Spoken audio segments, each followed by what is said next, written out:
বাড়ির পেছনের যে জায়গাটাকে তুমি এতদিন অকাজের ভেবে ফেলে রেখেছিলে, আজ সেই জায়গাটাই হতে পারে তোমার নিয়মিত আয়ের উৎস। শুধু এই ভিডিওটা শেষ পর্যন্ত দেখলেই বুঝে যাবে কিভাবে। তাই মন দিয়ে শোনো।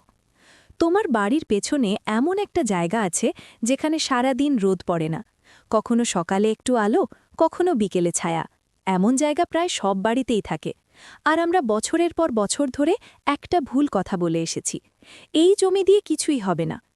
আজকের ভিডিও সেই ভুল ধারণাটাকেই ভেঙে দেবে। কারণ ছায়াযুক্ত জমি মানেই নষ্ট জমি না, বরং ঠিকভাবে ব্যবহার করলে এই জমি হতে পারে তোমার বাড়ির সবচেয়ে নিরাপদ আয়ের জায়গা। একবার কল্পনা করো, সকালে ঘুম থেকে উঠে নিজের লাগানো শাক তুলছ, সবজি তুলছ, আর মাস শেষে দেখছ এই ছোট জায়গা থেকেই নিয়মিত টাকা আসছে। কিন্তু সমস্যা একটাই, বেশিরভাগ মানুষ জানেই না ছায়ায় কোন ফসল ভালো হয়, কোনটা হয় না, আর কিভাবে ধাপে ধাপে শুরু করতে হয়। আজ আমরা সেটাই পরিষ্কারভাবে বুঝে নেব।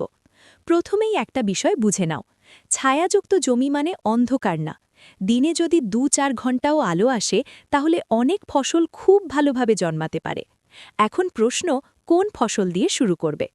প্রথমে বেছে নাও পাতা জাতীয় ফসল, কারণ এগুলো ফল বা দানা তৈরি করতে শক্তি খরচ করে না, শুধু পাতা বড় করতেই আলো ব্যবহার করে।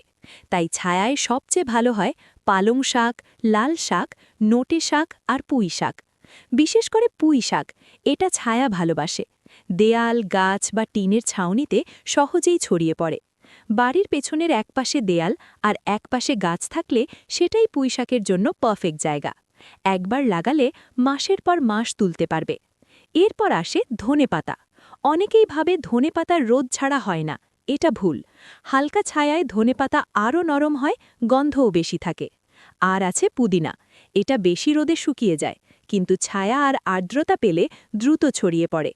এখন আসল কৌশলটা বুঝো। একটা জমিতে এক ফসল না, একসাথে একাধিক ফসল লাগাও। মাটির নিচে পালং ও লাল শাক, মাঝখানে ধনেপাতা বা মেথি, আর উপরে বা পাশে পুঁই শাক। একই জমি, ৩ স্তরের ব্যবহার। এবার এমন একটা ফসলের কথা বলি যেটা অনেকেই ভাবেও না, আদা। আদা ছায়া খুব পছন্দ করে। বনের ভেতর যেমন হয়, ঠিক তেমন পরিবেশ বাড়ির পেছনে স্যাঁতসেঁতে জায়গায় পাওয়া যায়। একবার লাগালে